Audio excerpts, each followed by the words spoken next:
If you plan to run a Shanahan or McVay offense going forward, and we're looking at the prospects in the 2021 NFL draft, there were two names that you highlighted, circled, underlined. And if you didn't get one of them, you shouldn't even bother trying. Those two names, Zach Wilson and Trey Lance. And that's precisely what the Jets and 49ers did. And yet we've heard all these audacious claims. Zach Wilson's going to fail. He's going to bust in the Jets. Yeah, haters are really good at looking at the past and not seeing what's coming next. And I get it.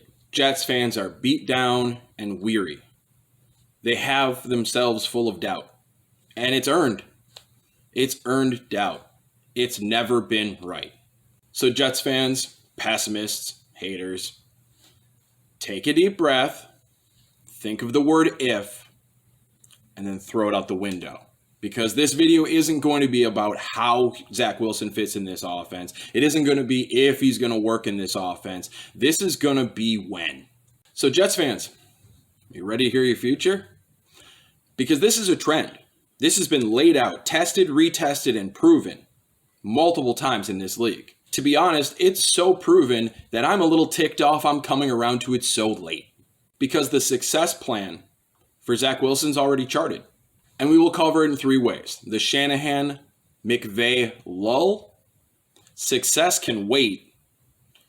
And all we need is just a little patience. There is a trend in this league that I refer to as the Shanahan, McVay lull. This has been shown 6 times, 7 if you count Sarkisian in Atlanta after Shanahan, and 6 out of 7 of those times has been the same exact path. And of all those examples, there's only one outlier, and that's Sean McVay himself with the Rams. That was the one outlier, and everything else, Shanahan, everything off of McVay, everything off of Shanahan, has followed the same path, which means that this year the Jets are going to score between 20 and 22 points a game. And that doesn't sound flashy and it doesn't sound exciting, but it's a far cry from the garbage you've been eating from Gase the last 2 years. And when I say this, people will always point over to the quarterback that those coaches inherited in their first year. And they'll think that this jump in the second year that I'm about to talk about is because things stabilized. Well, let's just talk about the 3 examples where the quarterback was right from the start. Because that's where the Jets are. The quarterback is right from the start. In Shanahan's first season in Atlanta, he had Matt Ryan. They scored a little over 21 points a game. In LaFleur's first season in Green Bay, he had Aaron Rodgers. They scored 23.5 points per game. That was on the high side of seeing this offense go to a new location. But what's interesting about this offense is year 2. Because in the first year, there's the indoctrination to the offense. There's the execution of it to play at a high speed. The first year is getting players to the point where they can do this without thinking, without batting an eye. And that first year is always in that 20 to 22 point range with a stable quarterback. But year 2 starts the party. Because Shanahan's first year with Matt Ryan, they scored about 21.5 points per game. The second year, they scored 34. Shanahan's first 2 years in San Francisco, when he was playing Hoyer and Beathard and Mullins most of the time, was in that low 20 range. But when he finally stabilized with Jimmy Garoppolo in year 3, he was around 30 points per game. LaFleur's jump in Green Bay in his second year, 8 points per game. The Tennessee jump in its second year, 5 points per game. The Bengals jump from where they were year 1 to where they were with Burrow in the second year, 5 points per game. Even Sarkisian, who tried to copy Shanahan in Atlanta, went from 21-ish points a game to 25 points a game in year 2. Every single offense jumps 5, 8, 13 points in year 2. And what this means is that while the Jets will score between 20 and 22 points this year, 2022, mark them down as a top 10 offense in the NFL. And that's being conservative. With the investments the Jets have made into the offensive line with Becton and AVT, the offensive line is trending in the right direction. The quarterback is going to be trending in the right direction the moment he steps foot on the field. But you do have to look at all Shanahan and LaFleur McVay offenses with one thing in mind. This offense desperately needs a focal number one option because that's where the offense starts and everything plays off of it. In Atlanta, there was Julio. In San Francisco, Kittle. Green Bay, Devontae Adams. Tennessee, A.J. Brown. And if you look at the Jets roster right now, they are missing that focal offensive threat. But look at the offenses that those other teams presented with this scheme. And look at the surrounding cast. Atlanta, Mohamed Sanu, Taylor Gabriel. Their tight ends were Jacob Tomei, Tuilolo, and an Austin Hooper cutting his teeth as a rookie. In San Francisco, Shanahan started off with Marquise Goodwin, Pierre Garçon as the other pieces. In Green Bay, you see MVS, Allen Lazard, Mercedes Lewis, the ghost of Jimmy Graham, and then the ascension of Tanyan in year 2 with LaFleur.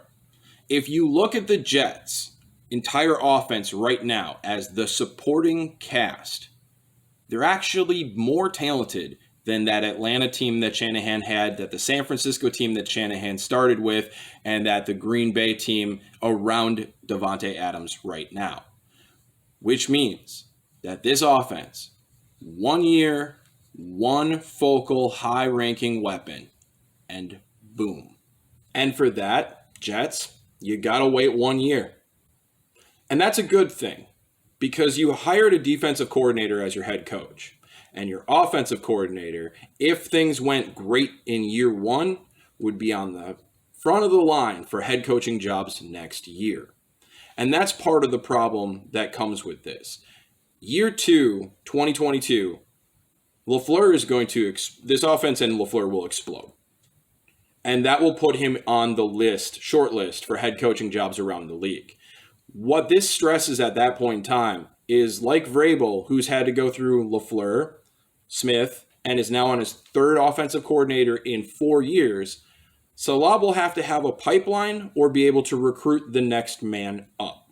So in year 1, you actually want to see a solid, consistent offense that doesn't start to elevate, because losing that offensive coordinator after year 1 could be the thorn in the side that stops the year 2 explosion. Because where it sits right now, if you had one focal piece on the offense, one focal weapon, keep LaFleur into 2022, and give a little bit of patience to Zach Wilson this year, 2022 is going to be a very fun offensive year. But you're going to need to give him a little bit of patience.